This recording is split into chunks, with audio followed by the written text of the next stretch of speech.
All right. All right, there are some seats in the middle if anyone wants to move a little forward. All right, welcome. Welcome to the Glendon Forum on Affordable Housing. I'm Paula Swantner. I'll be your facilitator this evening. We have a panel of experts with us, and we're hoping to have an open discussion about the housing crisis in Toronto. So hopefully if you guys are comfortable, you guys can come up to the mics and share your stories with us. But before we begin, I'd like to acknowledge the Indigenous peoples of this land. Glendon, en tant que partie intégrante de l'Université York, reconnaît sa présence sur le territoire traditionnel de nombreuses nations autochtones. The area known as Toronto has been taken care of by the Anishinaabe Nation, the Haudenosaunee Confederacy, the Huron-Wendat, and the Métis. Elle est désormais le foyer du grand nombre de peuples autochtones. Nous reconnaissons les titulaires actuels du traité, la Première Nation de Mississauga de Crédit. This territory is subject of the Dish with One Spoon Wampum Belt Covenant, an agreement to peaceably share and care for the Great Lakes region. Now, before we begin, we actually have a video from our sponsors of tonight, Emerald City Investment Trust. So could we actually get that video up?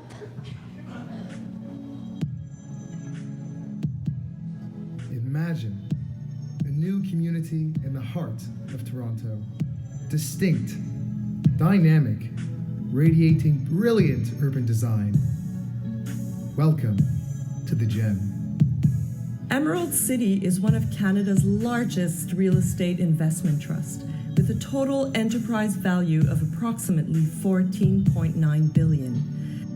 Since 1993, we have helped shape the future for Canadians, and as community stewards, we have a responsibility to do it right. That's why the Gem is a space where everyone will be connected, where you can discover countless opportunities to engage in urban life.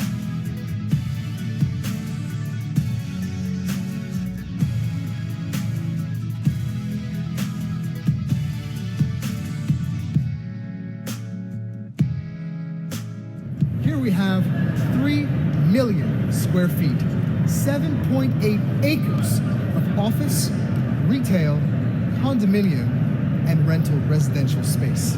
Raj is spot on. Emerald City's focus has always been acquiring real estate, improving it, building new development, and creating value along the way. Really? Yes, Raj. Building cash flow for Emerald City and its investors has always been our unwavering mission. And that's why we are proud to introduce Toronto's most anticipated condominium lifestyle, a true triumph of design. The Gem is a reflection of both diversity and energy. Condo, condo, condo, condo, condo, condo, condo, condo, condo, condo, condo, condo.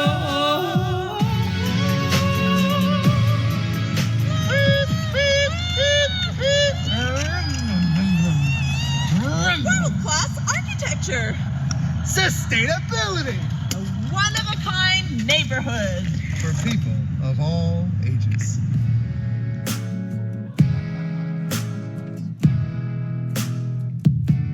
Condo, condo, condo, condo, condo, condo,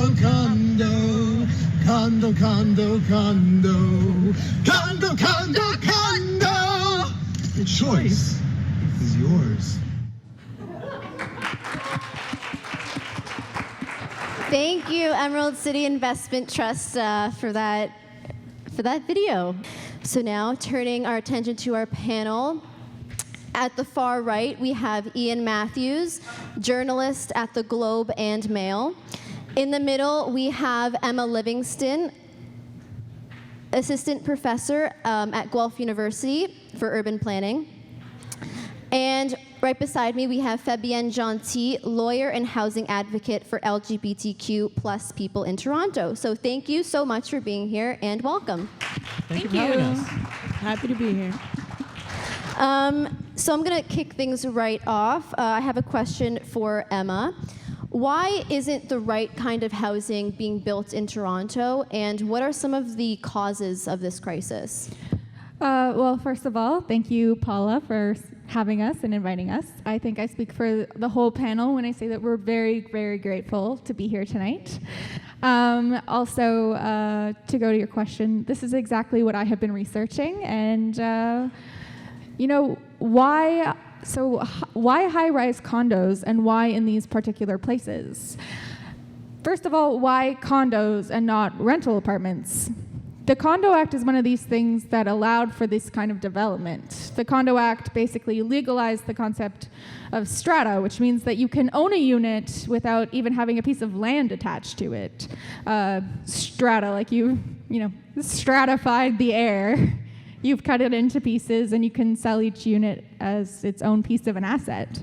And because of the recession in the 80s, the Condo Act didn't really kick in until the 90s. So since then, there's been almost no rental purpose-built apartments. And, since there's no rental buildings being built anymore, since then it's been like condos, condos, condos. Yeah, there's just not enough rental apartments. They stopped being built in the 70s, and now we're left with all this horrible condo stock that people are either leaving vacant or renting for too high, and this obviously makes the scenario bad and just getting worse. Yeah, and people are in these weird situations and kind of informal rental housing, and it's unprofessional, and they're being kind of victimized by their landlords and the power relationship with them. Mm-hmm. Yeah, the whimsy of these landlords, landlord. The reason it sounds pernicious is because the climate is raw capitalist, right? It's literally like they're lording their land over you. Well, first of all, it's supply and demand. I mean, Canada immigrates close to 300,000 people every year, and close to 100,000 of them end up in the GTA.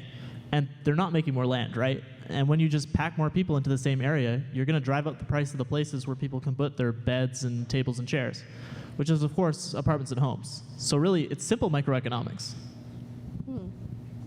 When these things are reported, the average rental apartment is like $2,500 a month. And the issue with that is the luxury downtown market. You have the newcomers that come to Toronto and they're like, I got this splish splash money, let me move from like Western University and plunk down close to Rogers Center. That's cool, but it's driving up the high end. Yeah, and when you drive up the high end of the real estate market, you're going to have people fall out of the high end into the mid-range market, which inflates. And then you have people fall out of the mid-range into the low end of the market, and that inflates. And on the lower end, it's a question of what's available. And on the higher end, it's bidding wars for rental units. It's literally a neoliberal nightmare out there. But to go back to your question, Paula, why a high rise and why in these places? The land use plan, or Toronto has a land use plan, and it basically says that in each area, we're going to allow certain things to happen. And since most of the residential land in Toronto is called the yellow belt, because the zoning map colors it yellow, but it's basically just restrictions on building. And that means you're pushing all new housing away from these nice protected neighborhoods with their parks and their trees and their schools, right? And that means all the new housing that you're seeing is, these high rises combined with the Condo Act. It's making them right along the major streets and right along the highway. Yeah, I've always noticed that, and I always wondered. So now my next question is for you, Ian. What are the other factors that are leading to the skyrocketing costs of housing in Toronto? Yeah, so you're also seeing a lot of intergenerational transfer of wealth. Older people are not necessarily waiting to die before they give their money to their kids to buy a home. Not to venture into the language of social justice, but people who are already privileged are able to find a home because they're leveraging family wealth. And to a lesser extent, I was a beneficiary of that, like many families. It also has to do with underlying assumptions of capitalism and, what we like to call racial capitalism and settler colonialism that underpin these ideas that you can own land and that you can profit from it and that it's not a common good. Well, Canada has an immigration scheme, as you know, that prioritizes high value and high earning power immigrants. I don't think it's racist to point out that it's a product of that immigration scheme. The people that come to Canada, many of them are different, but they're usually as well placed or better placed than people born here to buy homes. They come from China and they were middle class, and there's a certain stigma in pointing it out because it's like, you're being racist, or it's like, and it's not just China. I mean, you've also got money coming in from the Middle East, and you've got money coming in from Russia, and you've got money coming in from Europe, and you've also got money coming in from the United States. Pardon me, I'm about to say patriarchy and white supremacy. But my neighborhood is all people of color, obviously racialized people, new Canadians, women, refugees, all people that are exponentially more vulnerable. Well, Canada's a politically stable country. No volcanoes or earthquakes to speak of, and global warming isn't putting all our cities under 6 feet of water anytime soon. So, yeah, it's a great place as an insurance policy. But if you've got a place as an insurance policy and no one lives there, every time someone passes that house, they're going to be like, oh yeah, there's a house there no one lives in because some rich guy bought it. It pisses people off. Well, another problem is that rent is decontrolled every time you move or the tenant changes. And young people, they're taking on way too much debt because housing is so expensive. There's this thing called debtscapes.